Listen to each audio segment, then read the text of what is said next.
नमस्कार, smart Bihar news 7 में आपका स्वागत है। बिहार के बेतिया से बड़ी खबर। अगर आप बेतिया राज के जमीन पर अतिक्रमण किए हैं तो जल्द ही छोड़ने को हो जाए तैयार, नहीं मानेगी सरकार। खबर विस्तार से। राज पार्षद बेतिया राज के 14,000 एकड़ जमीन का सर्वे करा रही है। करीब 8,000 एकड़ भूमि का सत्यापन कर उनका ब्यौरा तैयार कर लिया गया है।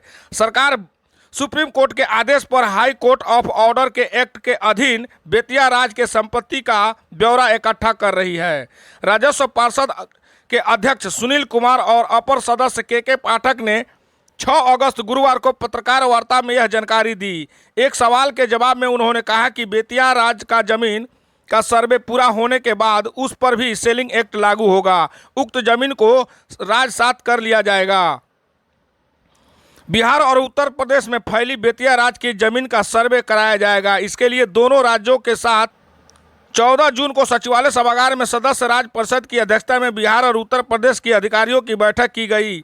इसके लिए यूपी के 11 जिलों के डीएम को बुलाया गया था। आपको बता दें कि बिहार के पश्चिमी चंपारण, पूर्वी चंपारण, सारण और पटना में बेतिया राज के बड़े पैमाने पर अचल संपत्ति है।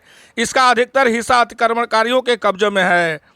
सिर्फ मोतिहारी और बेतिया में ही बेतिया राज के 4600 एकड़ जमीन है।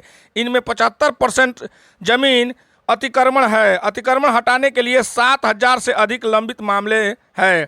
आपको बता दें कि उत्तर प्रदेश के वाराणसी, गोरखपुर, चंदौली, बस्ती, देवरिया, महाराजगंज, आजमगढ़, मिर्जापुर, इलाहाबाद, फैजाबाद और मैनपुरी में बेतिया राज का भी जमीन है।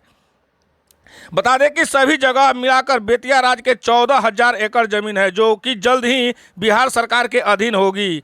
उक्त जमीन को राजसात कराने के लिए एक बिल तैयार किया गया है। और प्रेस वार्ता में उन्होंने कहा कि अगले 2-3 माह में बेतिया राज की पूरी जमीन का सर्वे कर लिया जाएगा। प्रेस वार्ता में उन्होंने यह भी कहा कि जहां भी बेतिया राज का जमीन अवैध रूप से कब्जा है और अतिक्रमण होंगे, उन्हें हटाकर दोषियों के खिलाफ प्राथमिकी दर्ज की जाएगी। उन्होंने ये भी कहा कि सभी राजस्वादों का त्वरित निष्पादन हो रहा है। भू राजस्व प्रणाली को प्रभावित तरीके से लागू करने के लिए नया बोर्ड ऑफ रेवेन्यू बिल का प्रारूप तैयार हो गया है। स्मार्ट बिहार न्यूज 7 से संजीव तिवारी, बेतिया।